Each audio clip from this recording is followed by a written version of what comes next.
В прямом эфире информационная программа «Вести Чеченская Республика». Корреспонденты Ия Рамзанабуев готовы рассказать о наиболее значимых событиях к этому часу. Ассаламу алейкум. Главное сегодня. Возрождение города. Надежда, наверное, все-таки запустить его опять, чтобы работал он. У людей была зарплата, продукцию выпускали. На крупнейшем предприятии Донбасса, Мариупольском металлургическом заводе, начаты работы по восстановлению. Сколько человек будут трудиться и когда запустят производство на полную мощность?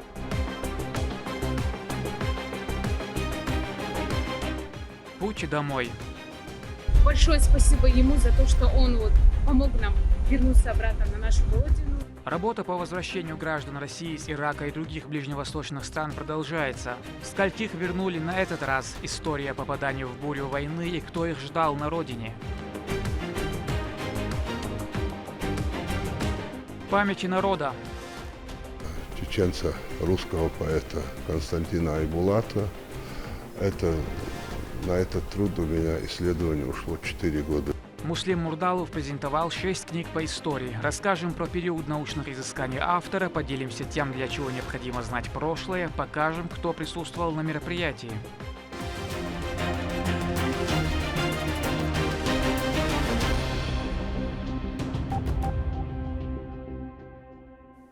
Внуку первого президента Чеченской Республики, героя России Ахмата Хаджи Кадырова, Адаму исполнилось 15 лет.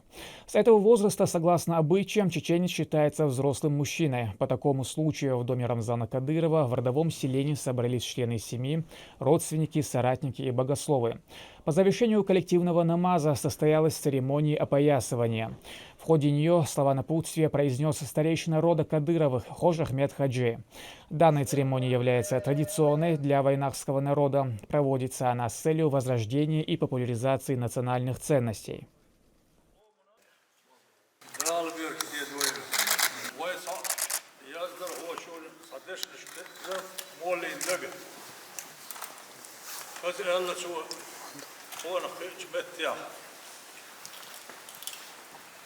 حين كش هندر تركو شلولة يحيى تشكنت صغال شلشل حين التر هندر ماستو جزيلة خيلن شد يحكر كوركوز شلشل يسو هو قيت حونا لجح قومنا مخنا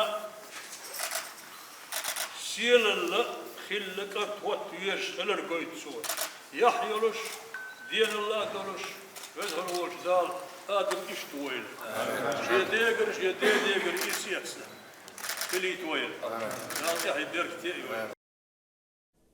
Расширенную версию данного материала смотрите в нашем эфире. Продолжаем выпуск.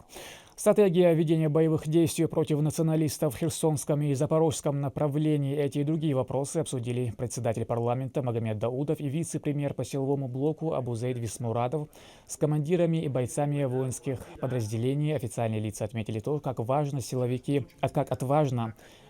региона отстаивают честь России.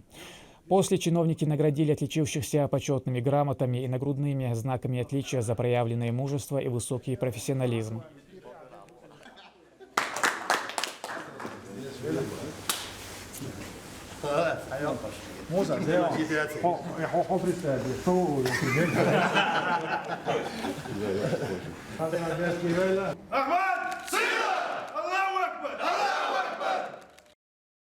Крупнейшее предприятие Донбасса, Мариупольский металлургический завод имени Ильича, восстанавливают. Это даст новый импульс экономике города и поможет росту промышленного потенциала. Луиза Яхьяева подробнее. Мариупольский металлургический завод имени Ильича основан в 1897 году. Его функционирование не останавливалось даже в самые тяжелые времена. Например, в период Великой Отечественной войны работу завода поддерживало 7 тысяч человек. До февраля 2022 года число кадров, задействованных на комбинате, составляло более 22 тысяч. Страшный завод майор. Он в Европе один из самых крупных комбинатов. Завод майор, комбинат. Это город. В городе майор, комбинат майор металлургический. Доменные печи, раскат, плавля, ша, еригум херьо керта. Уже ценю выиграть долом, ой, деригум дина, хоча мелдал товар, сохранить дина продукции. и готовой продукции, и язык сохранить, да. Здесь работали профессионалы с многолетним опытом. Однако ситуация, возникшая из-за разрушительной политики властей Украины, вынудила людей бежать. Потеряв все нажитое, многие специалисты ушли на другие предприятия России и за рубежа, где их готовы обеспечить жильем и достойной зарплатой. Ты держишься за счет, будем так говорить, надежды, наверное, все-таки запустить его. Опять, чтобы работал он. У людей была зарплата, продукцию выпускали, ну и, в принципе, вернуться, и, наверное, вернуться на порядок даже выше, на несколько ступенек, чем было раньше. В разгар боевых действий бункер, находящийся на территории комбината, стал убежищем не только для сотрудников, но и для жителей близлежащих территорий. Когда ВСУшники пришли на это место, все, кто здесь прятался, стали живым щитом. Они в здании загоняли гражданских людей на определенные этажи. И все, а сами там позицию брали, так, что это герой такого. После освобождения территории Мариуполя охрану столь крупного предприятия и сырья на миллиарды долларов поручили военнослужащим из Чеченской Республики. В частности, ответственность за комбинат возложили на помощника главы Ваху Геремеева. Он и 350 бойцов руководят работой 3000 оставшихся сотрудников. Это уже мастера сделать здесь. Вот сюда, например, смотреть, вот кто сюда, например, придет, и за один год он не изучит вот это все. Конечно, он за один не год, изучит. ему надо будет несколько лет. Но если их потерять сегодня, этих людей, они завтра уже завод не найдет их. Да. Потому что комбинат очень огромный, очень. Они все как... И что самое интересное, он весь связан между собой. Он Конечно, тут тут полностью все одной тут цепочкой если идет, да. Заходит, скажем, металлолом, например, скажем, вагон заходит, и пункт А, и в пункт Б, когда он выходит, то через весь завод он уже проходит, через всю эту систему, да. И выдается в продукцию с той стороны. Мариупольский металлургический комбинат занимает территорию около 16 километров. Несмотря на то, что была проведена огромная работа по разминированию, находиться здесь все еще небезопасно. И вот они ставили здесь мины.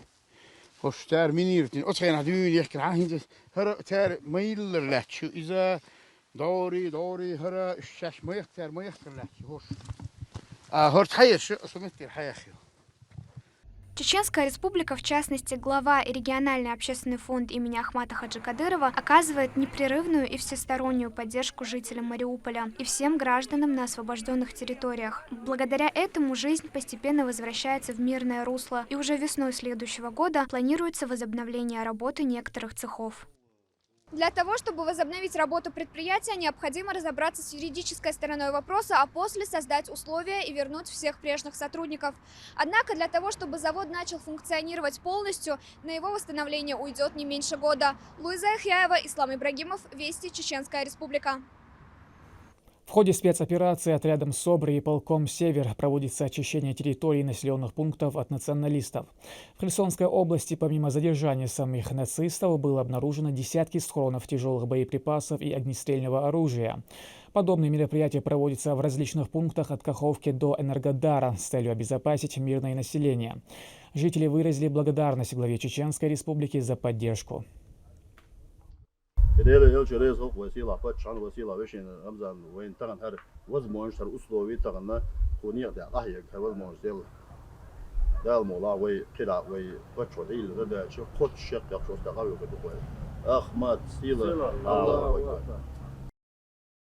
Работа по возвращению граждан России из Ирака и других ближневосточных стран продолжается. На этот раз вернули 3 девушек. Путь домой был нелегким. Вся эта работа курируется Рамзаном Кадыровым. Его представители помогли им с документами и обеспечили перелет на родину. Амина Тупилагова поделится подробностями. Рейс Дубай-Грозный не просто доставил людей в пункт назначения. На сей раз в самолете навстречу спокойной и мирной жизни летели 3 женщины, освободившиеся из иранской тюрьмы. Зейрат и Натали – уроженки Республики Дагестан, Мария же из Москвы. Самой старшей из них 22 года, 5 из которых каждая провела в неволе. Мы выехали туда с родителями, потом мы вышли там замуж, конечно, потому что там одной невозможно жить. Так получилось, что вот ситуация и нас вывели оттуда, мы вышли, сдали сами себя в Пешмерге, курдам, и вот так нас потом отвезли в тюрьму, и мы вот так вот попали в тюрьму 5 лет. приехала в 13 лет в Ирак, оказалась в тюрьме 15 лет, и сейчас мне 21. А ты как туда поехала? Ну, в смысле, С родителями, да.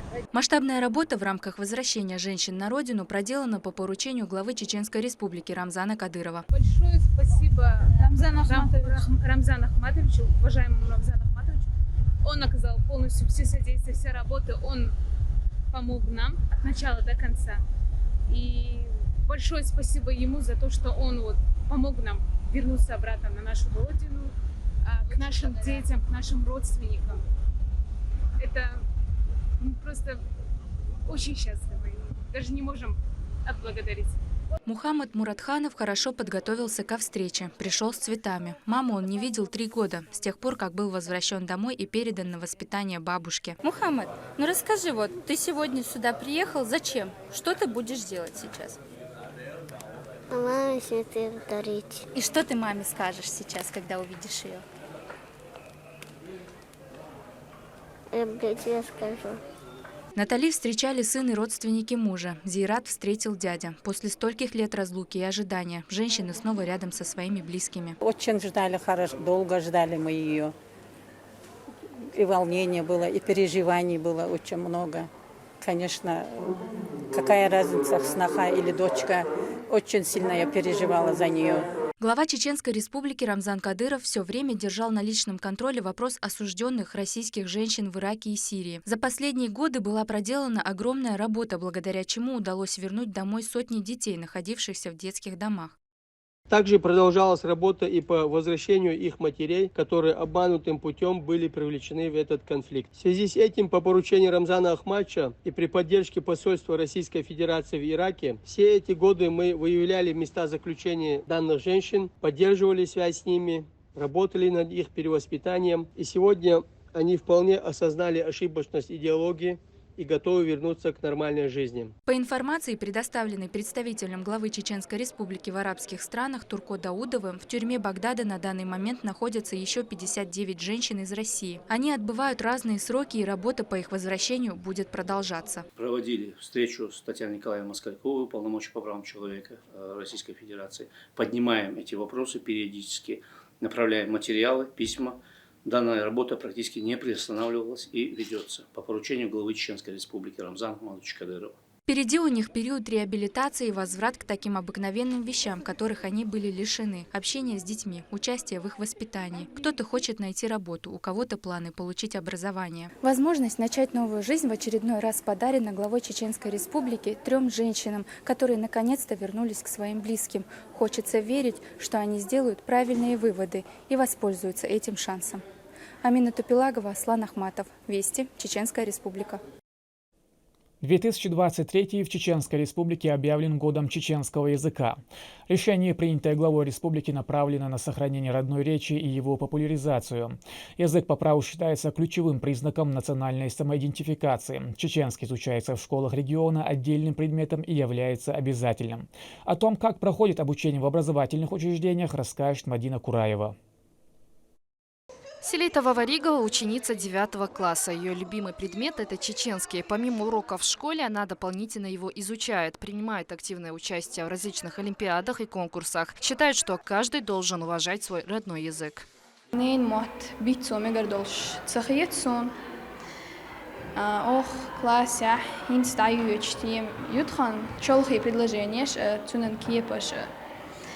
Ночи метан хан хихар хою я хасайку динамна. Иза чох дикриет сон цотхон ненен мох чох дикриет. В школах региона чеченский язык изучается по 3 направлениям – теория, орфографические, пунктуационные правила, а также развитие речевой культуры. Для его изучения с 1 по 9 класс отведено 5 часов, в 10 – 2 и в 11 – 3. Детям необходимо правильно передавать всю красоту родной речи и прививать любовь к ней. Современными условиями, созданными благодаря руководству республики, это сделать не так трудно, признается Яхач Мирзаева. Цер уайлк эйерзайта, так эзик царца, так эда цадитич, хаза цадитич, отка чойолуш, отваймет хазалла и гоузалла ахцарна, йоуза ушкиету нирцалихчи, бейршца мелла халухил, делаха تعديل قخية تنبو ديشر خوي وقت أحرج إتشرح إردو خوي ملا متنت ويلي خيتنا بو مت عام ولوش بو تعديل قيخيتم خلا وقت حرد شرشكاحة وي نخشي ريسبوبليكيو قالخوتشو تأتيدم بخيتن خلا ريتر تخ حيل شملا توديلا. В средних образовательных учреждениях Грозного работают более 200 преподавателей родного языка. Они обеспечены методическими пособиями по всем основам. Резида Магомадова учит детей уже 47 лет. Сейчас трудится в 18-й школе столицы. Настоящий профессионал, который посвятил большую часть жизни любимому делу. Для нее важно, чтобы ее ученики читали побольше книг. Интернет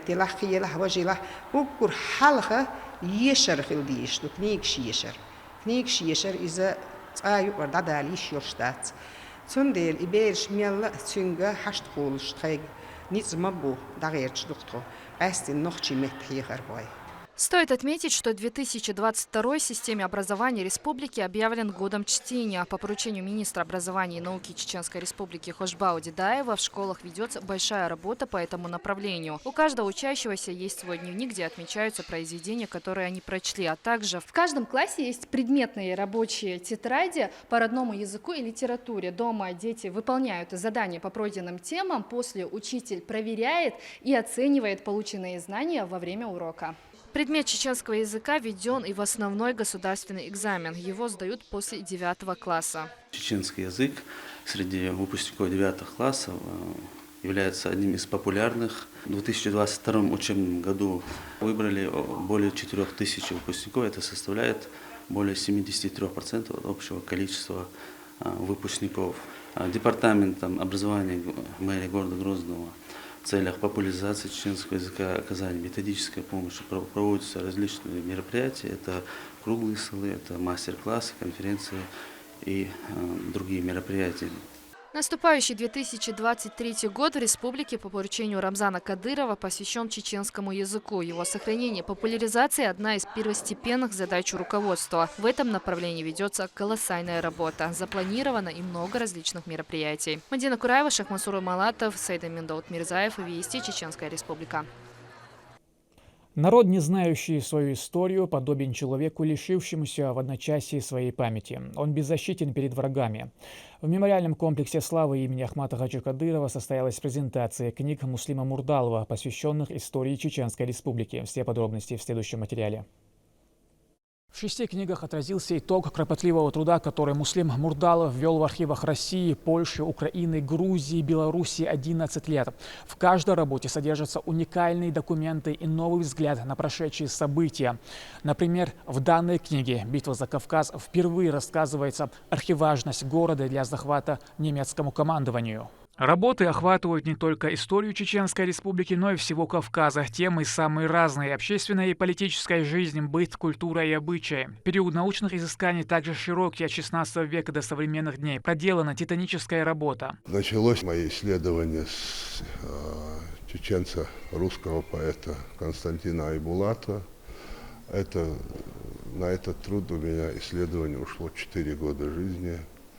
И в процессе, конечно же, вызревали и другие, выявлялись и другие события и факты, которые не были до конца отражены в историографии нашего народа и даже Кавказа. И вот потихоньку сбор этой информации, хвала Аллаху, удавалось. В мемориальном комплексе славы имени Ахмата Хаджи Кадырова собралась научная и творческая интеллигенция, а также все те, кто неравнодушен к работам Муслима Мурдалова. Присутствующие подчеркнули достоверность представленных в книге исторических фактов и отметили значимость и необходимость работы для сохранения и передачи истории чеченского народа следующим поколениям. Придет время в соцветии чеченских интеллектуалов, которые жизнь положили в служение народу, имя Муслима будет стоять в особом месте и в особом ореоле и в особом оформлении.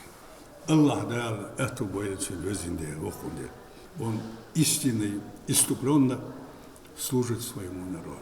Муслим Мурдалов, историк, архивист, писатель, документалист, на его счету более 40 книг. Само мероприятие приурочили к 80-летию битвы за Кавказ в годы Великой Отечественной и столетию чеченской государственности. Проводилось оно совместно с Российским военно-историческим обществом. Рамзан Абуев, Сайд Эми Ампукаев, Магомед Ахматов, Вести, Чеченская Республика. К этому часу это все события. Еще больше новостей вы можете узнать и на наших страницах, в социальных сетях и в приложении «Смотрим». С вами был Рамзан Абуев, и пусть в вашей жизни будут только хорошие вести.